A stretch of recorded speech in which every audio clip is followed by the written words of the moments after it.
Bem-vindo à nossa aula sobre o traço de caráter oral. Ele é o segundo traço a ser formado, a ser mielinizado no nosso sistema nervoso. Relembrando o nosso alinhamento de que os nomes de alguns traços podem soar estranhos, mas não têm relação com nenhum transtorno que você possa conhecer pelo mesmo nome ou por nomes similares. Em alguns momentos, pode ser que eu seja um pouco repetitiva nessas aulas sobre os traços de caráter, mas é para que elas façam mais sentido quando assistidas separadamente, embora estejam distribuídas e pensadas numa linha cronológica complementar.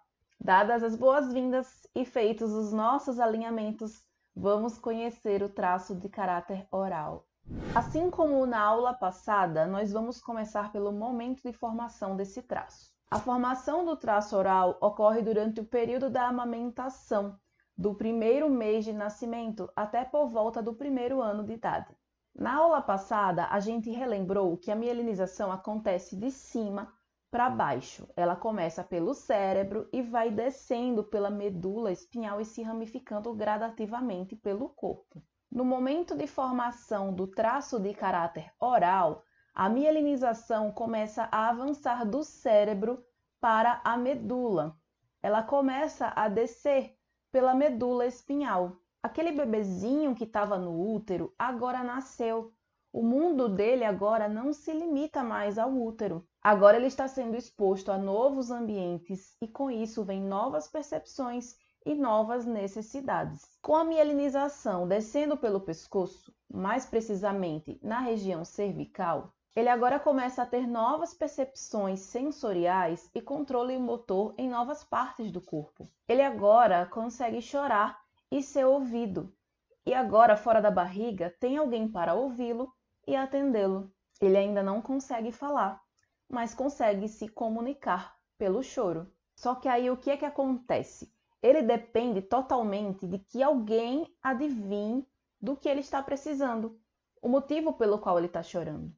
Essa é uma fase de extrema dependência, principalmente da mãe, que é o vínculo mais forte que ele tem naquele momento. E por mais que aquela mãe ou outra pessoa que esteja cuidando do bebê seja dedicada, seja esforçada, seja experiente, ela não vai ter como adivinhar sempre do que o bebê está precisando. Muitas vezes ela vai atuar por tentativa e erro. E é nessa hora que o bebê ganha uma chupeta, ganha um peito, ganha uma mamadeira, ganha algo na boca. E por mais que aquela criança esteja se conectando com o mundo pela boca, por conta de onde a mielinização está concentrada, nem sempre o que ela quer é mamar.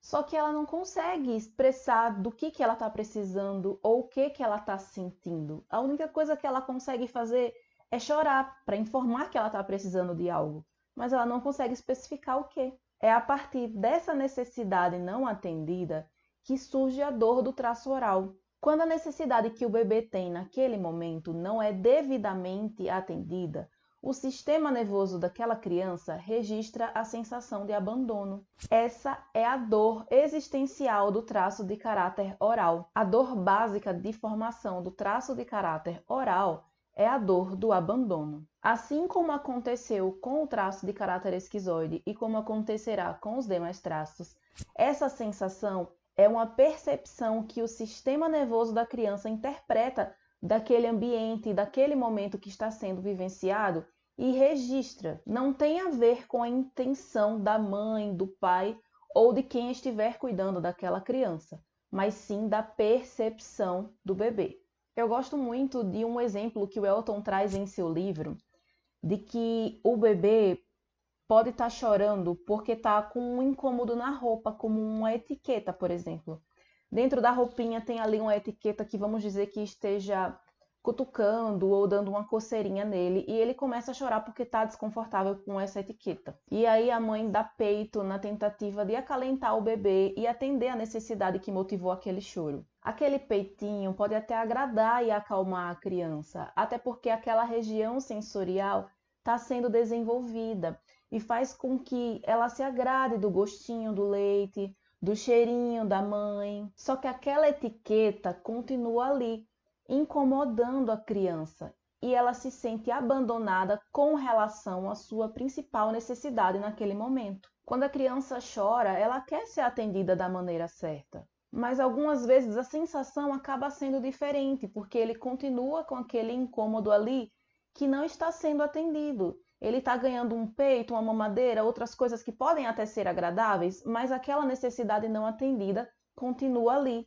incomodando. É aí que o sistema nervoso dele pode interpretar que ele está sentindo algo, precisando de algo, e as pessoas que estão à volta dele não conseguem entender e acolher aquela necessidade. Aqui é importante a gente ressaltar a diferença entre rejeição, que é a dor do traço de caráter esquizoide, e o abandono, que é a dor do traço de caráter oral. A rejeição é a dor de nunca ter se sentido aceito, de nunca ter se sentido bem-vindo, de não ter sido desejado. Enquanto que a dor do abandono é um passo além.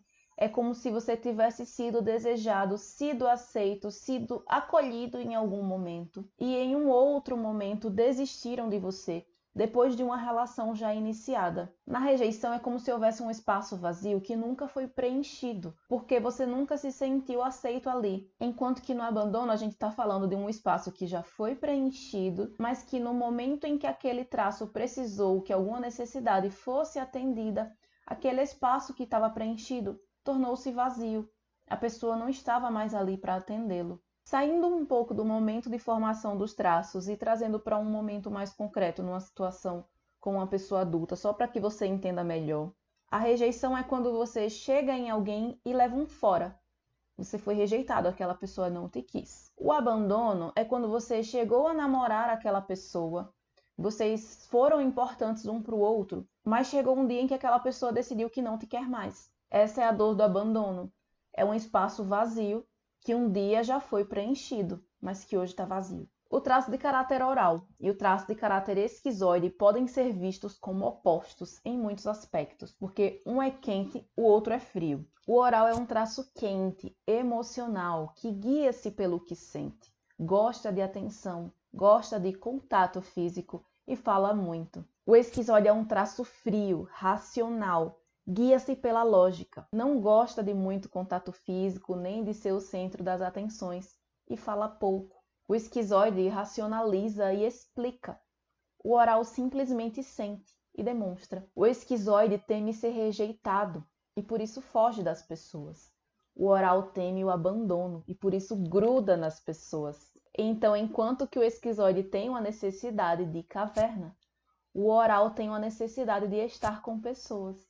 Quanto menos o esquizoide existe fora do seu mundo interno, menores as chances de ele ser rejeitado. Já para o traço oral, quanto mais ele existe, quanto mais ele é visto, maiores as chances de alguém resolver o problema dele e menores as chances de ele ser abandonado. Mas para não dizer que são modos de funcionamento completamente opostos, uma característica que esses dois traços têm em comum é a necessidade de apoio nos momentos de execução. Ambos têm pouca força de execução e precisam de apoio na hora de executar. A gente vai ver isso um pouco melhor mais à frente.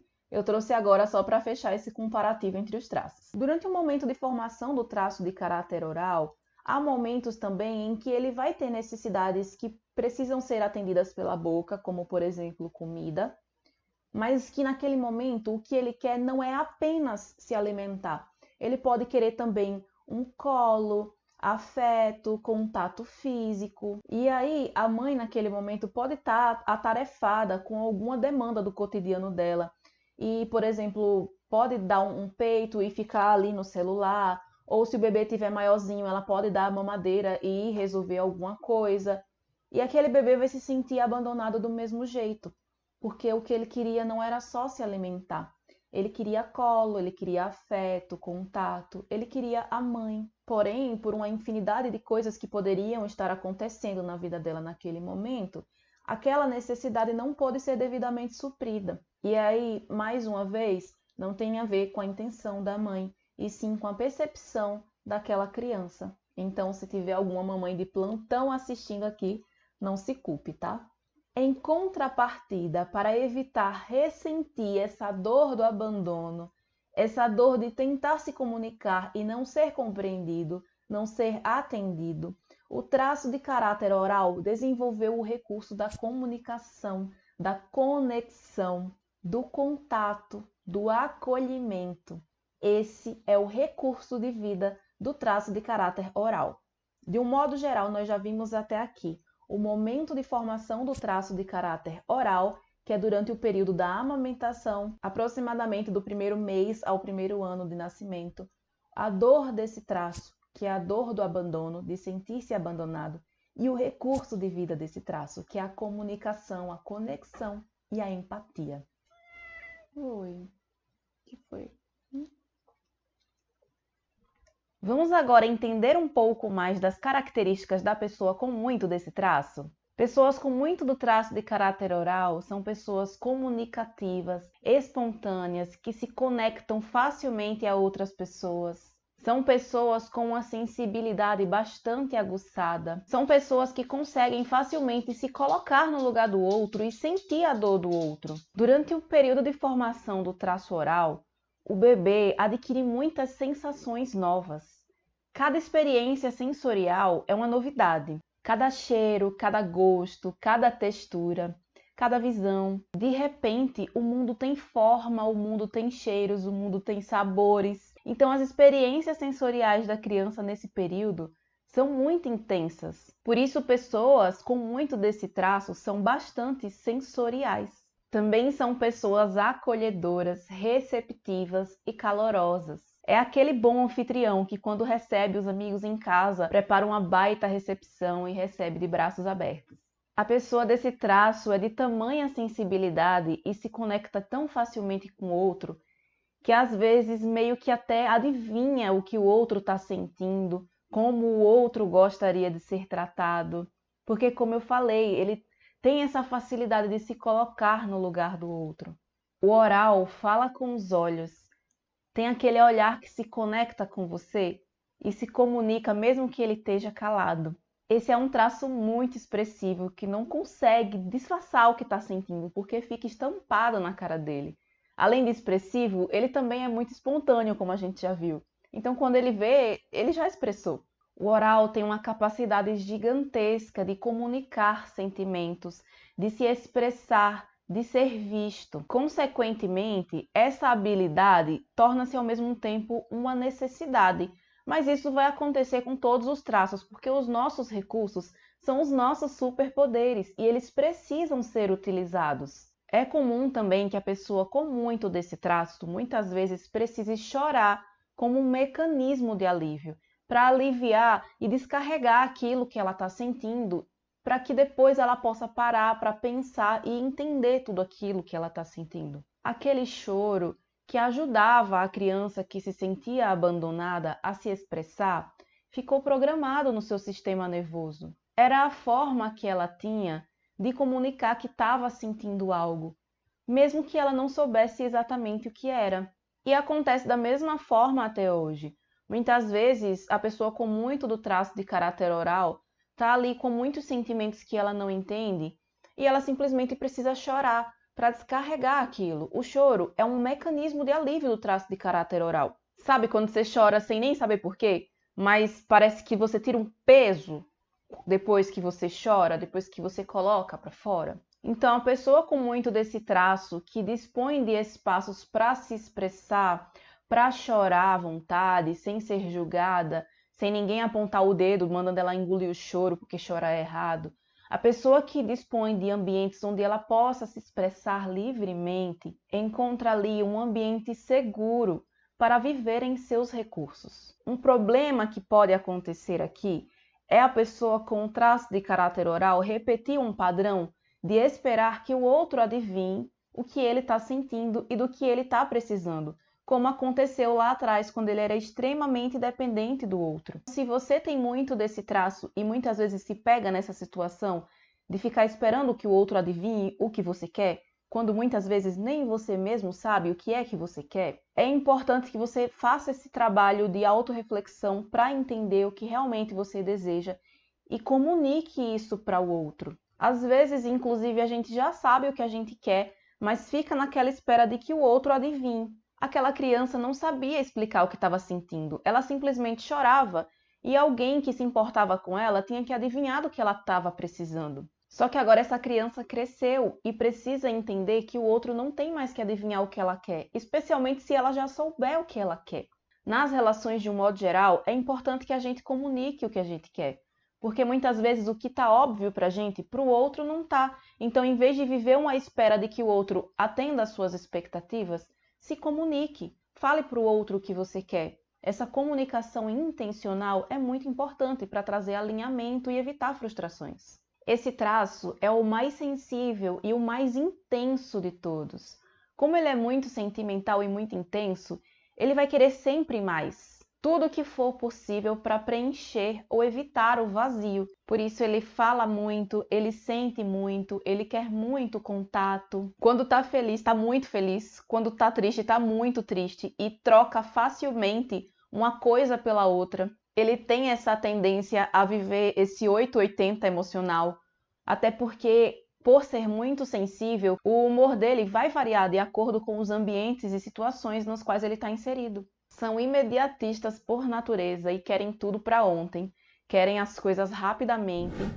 Cada traço de caráter vai ter uma ordem de resposta correspondente a 3 fatores: o pensar, o sentir e o agir. O traço de caráter oral é do âmbito, adivinha? Do sentir. Esse traço guia-se pelo que sente, deixando-o pensar para segundo plano. O que não significa que são pessoas que não sejam inteligentes e que não usem o seu lado racional, mas sim que o processo de tomada de decisão dessas pessoas tende a ser muito mais guiado pelas emoções e pela intuição. Com relação ao pilar do agir, o traço oral, assim como o esquizoide, não vai ter muita energia de ação. Isso significa que esse traço vai ser muito bom em gerar conexões, entusiasmar, engajar, mas vai precisar que alguém faça por ele, porque esse é um traço que não age sozinho. O que faz todo sentido quando a gente retoma o processo de mielinização desse traço, onde ele precisava que as pessoas agissem por ele. E hoje ele se tornou uma pessoa muito boa em trabalhar em equipe. Então, se ele precisa estar com pessoas e é excelente trabalhando em equipe, já dá para a gente subentender que ele não vai trabalhar sozinho, mas que ele é excelente como membro de um time. Mais que isso, ele vai ser a alma do time. Vamos ver agora como funciona o traço de caráter oral na dor e no recurso. Na dor, esse traço vai se sentir mais carente, mais desamparado, talvez até um pouco mais exagerado. Como esse é um traço que gosta muito de falar, na dor ele pode se expressar descompassadamente, sem respeitar o tempo de fala do outro, atropelando a fala do outro, ou ele pode se calar para não correr o risco de ser abandonado. Então ele pode acabar se fechando. Ele vai ter uma tendência também a ele próprio se abandonar, a se negligenciar, a não se responsabilizar pelo próprio cuidado, seja comendo de forma que não seja saudável, seja alimentando vícios para preencher o vazio, ou dormindo mal, por exemplo. A gente fala que o traço de caráter oral tem um buraco no peito, porque a dor do abandono gera vazio, e aquele vazio precisa ser preenchido de alguma forma. Só que se aquele vazio não estiver sendo preenchido devidamente, se a própria pessoa com muito do traço de caráter oral não estiver preenchendo as suas necessidades devidamente, ela vai tentar preencher aquele vazio de outra forma. E aí lembra que esse traço é intenso e tudo ele quer muito, então ele vai tentar preencher essa dor com excessos, seja comendo, seja bebendo, seja gastando em excesso com coisas que ela nem precisa. Só que nada disso preenche. Sabe quando o bebê chorou porque estava com a etiqueta incomodando, mas ganhou um peito? Essa pessoa hoje pode estar com a necessidade de conversar com alguém, ou de ter afeto, contato físico. E aí, se ela não atende essa real necessidade dela, ela vai ficar preenchendo aquele vazio com excessos, mas não vai resolver o problema. A necessidade não atendida devidamente continua ali. Na dor ainda mais intensa, quando ele não consegue se conectar a pessoas, ele vai se conectar a coisas. E é aí que ele come, que ele fuma, que ele bebe, que ele gasta com coisas que ele não precisa. Naquele momento de formação do traço de caráter oral, Ele estava se conectando com o mundo pela boca. A forma dele se conectar com o mundo era chorando para se comunicar. E ele também se conectava muito com a mãe, que era o seu vínculo mais próximo, pela boca, mamando, sentindo ali a mãe pertinho. E lembra que a forma como a gente se sentiu no momento de formação dos nossos traços é a mesma até hoje? Por isso, a forma como a gente reage vai ser a mesma também até hoje? Por isso, muitas vezes, o mecanismo de defesa do traço de caráter oral vai ser chorar e comer. E aí, essa pessoa hoje, chorar e comer não vai ser o problema. O problema é fazer isso do ponto de vista da dor. E o que coloca esse traço na dor? Ambientes onde ela não possa se expressar livremente, onde ela seja julgada pelo seu choro, onde ela vai expressar suas emoções e ficam mandando ela engolir o choro, ou que falam que ela é sensível demais como se isso fosse um defeito. Muito tempo de isolamento também leva esse traço para a dor, porque ele precisa estar com pessoas. Não ser ouvido e não ser visto também colocam esse traço na dor. Então esse é um traço que precisa de espaço para se expressar, precisa ser ouvido, precisa ser acolhido, interagir com outras pessoas, mas isso já é de um ponto de vista de ambientes favoráveis que a gente vai ver agora sobre esse traço funcionando no recurso. No recurso, esse traço é entusiasmante, tem uma energia contagiante, se conecta e se comunica muito bem com as pessoas. Ele não vai ser só um bom falante, ele vai ser também um bom ouvinte. Vai saber fazer as pausas para dar espaço também para o outro falar. São muito bons motivando e engajando as pessoas. São generosos, gostam de compartilhar, gostam de servir, sentem-se verdadeiramente preenchidos quando seu acolhimento é reconhecido e bem recebido.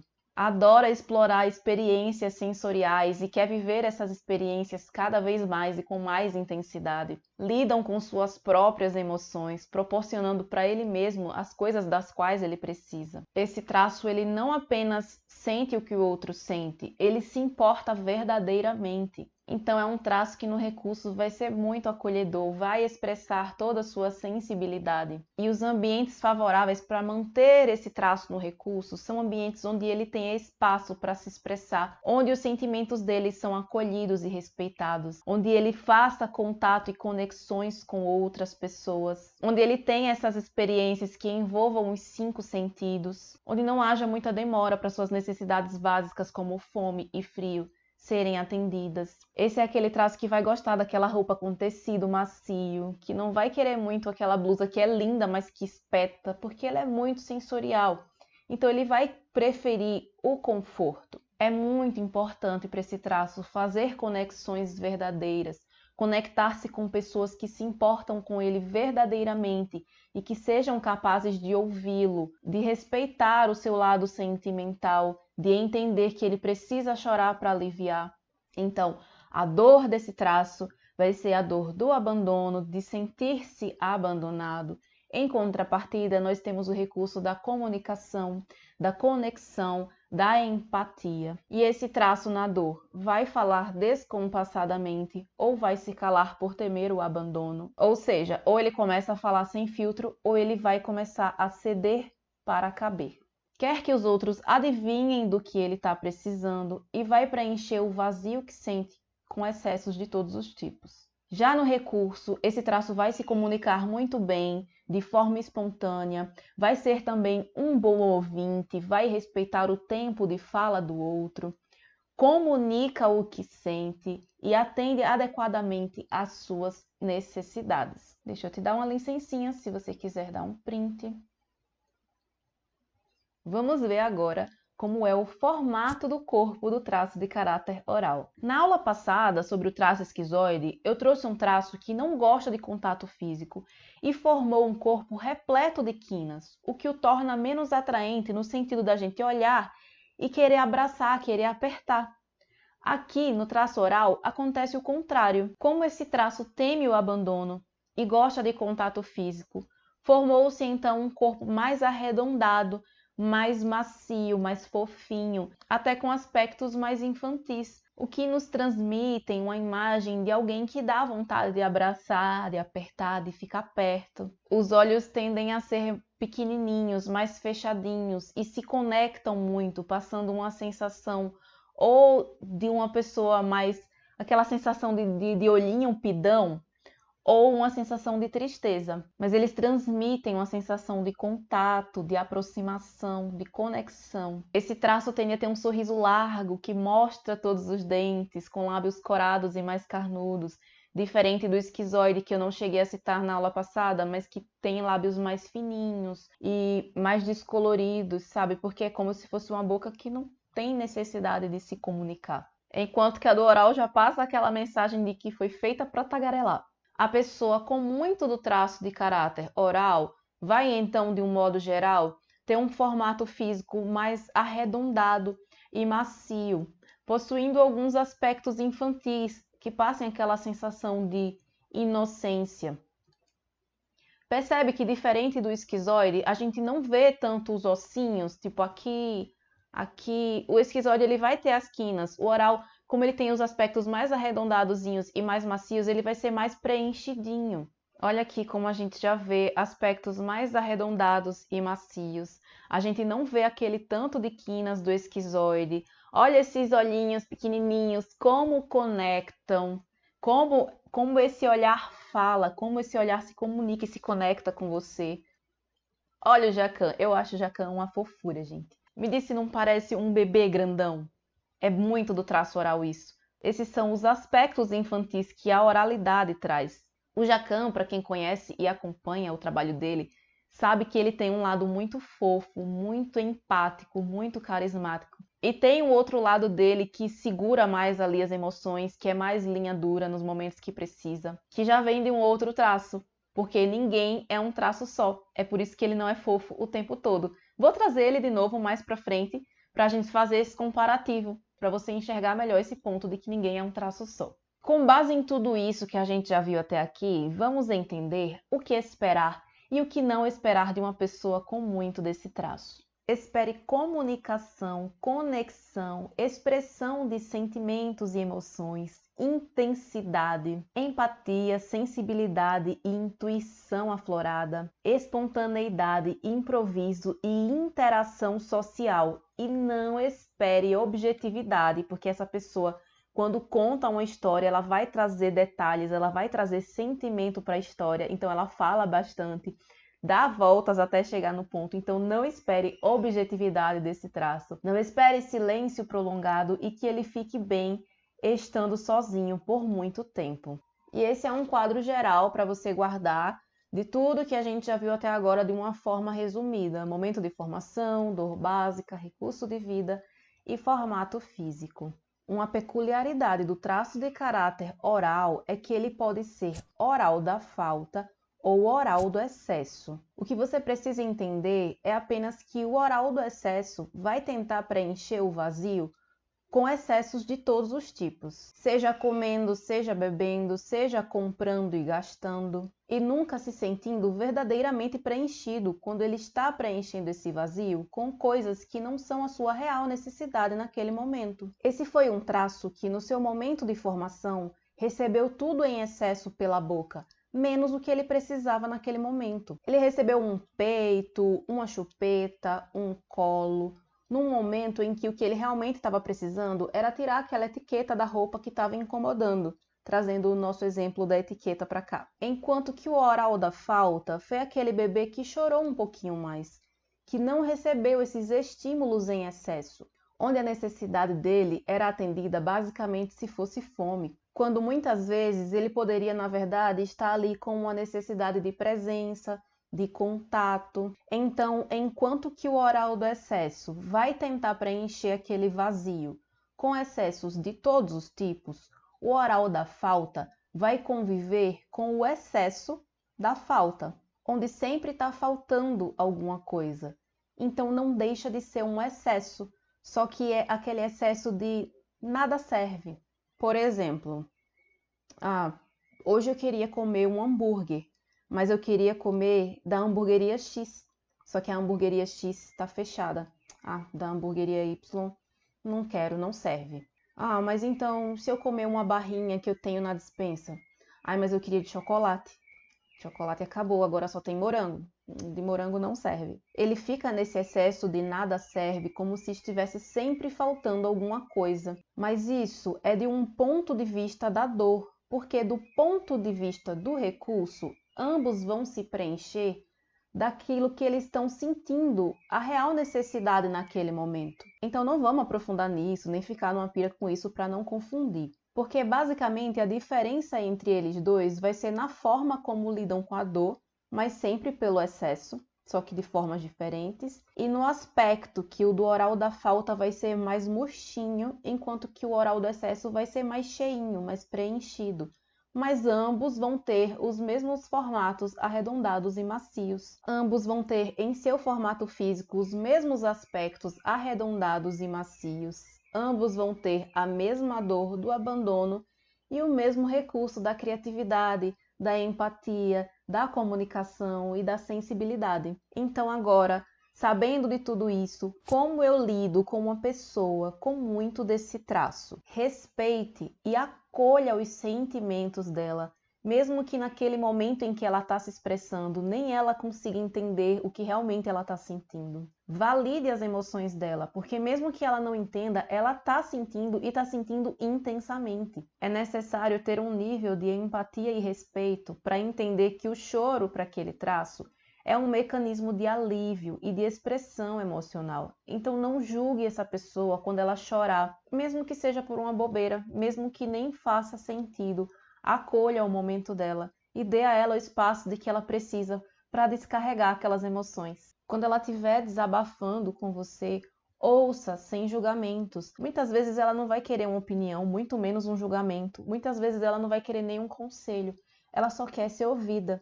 Então, quando essa pessoa chegar para você para desabafar, esteja de braços abertos para acolher e ouvir. E se você é a pessoa com muito desse traço, tenha ao redor pessoas que se importem verdadeiramente com você, com as quais você possa expressar seus sentimentos, expressar seu choro, sem ser julgado e ser recebido com carinho. Se relacione por qualidade e não por quantidade. Se proporcione experiências que estimulem os 5 sentidos, porque esse é um traço muito sensorial. Experiências como ir num ambiente novo, num restaurante novo, provar um prato novo, fazer uma trilha para conhecer um lugar novo, conhecer uma praia diferente, colocar o pé na areia, apreciar as ondas do mar batendo nos seus pés. Entenda que é responsabilidade sua manter ambientes e relações saudáveis, onde você tenha liberdade de se expressar e ser quem você é, porque criou vínculos emocionais genuínos e não por dependência emocional. Construir relações e ambientes saudáveis faz toda a diferença para manter nossos traços no recurso e extrair o melhor de nós. Confesso que eu me estendi um pouco mais do que eu planejava nessa aula e ainda tinha muito mais que eu queria falar e não falei, porque esse universo não se esgota, então continua aqui comigo, continua nesse curso, continua nesse canal, que aos poucos muitas peças vão se juntar na sua cabeça e muito sentido vai clarear na sua vida. Espero que nossa série de aulas estejam te ajudando, que você já esteja conseguindo conectar alguns pontos aí. E na próxima aula nós entenderemos melhor sobre o terceiro traço a ser mielinizado no nosso sistema nervoso, que é o traço de caráter psicopata. Te vejo lá!